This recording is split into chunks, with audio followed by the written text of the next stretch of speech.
არასამთავრობო ორგანიზაცია სამოქალაქო ჩართულობის ცენტრის ინფორმაციით ნაციონალური მოძრაობა 19 აპრილს დაგეგმილ აქციაზე მისასვლელად მოსახლეობას ფულს თავაზობს. თახაკი საქართველოში ვანო მერაბიშვილსა და ქვეყნიდან გაქცეულ დავით კეზერაშვილს არალეგალურად შემოაქვთ.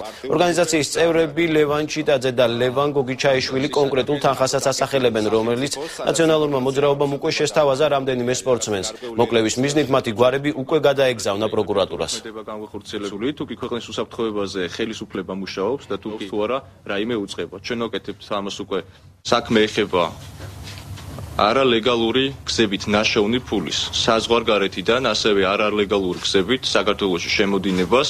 წინა ხუთშაბათს ვანო მერაბიშვილი იმყოფებოდა ისრაელში, სადაც შეხვდა კეზერაშვილს, ჰქონდათ საკმაოდ ხანგრძლივი შეხვედრა და სხვადასხვა თემებზე ჰქონდათ საუბარი.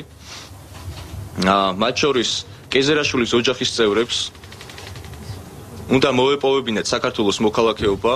მოგეხსენებათ, რომ ამ დრომდე ისინი არ იყვნენ საქართველოს მოქალაქეები, ისინი იყვნენ ისრაელის მოქალაქეები.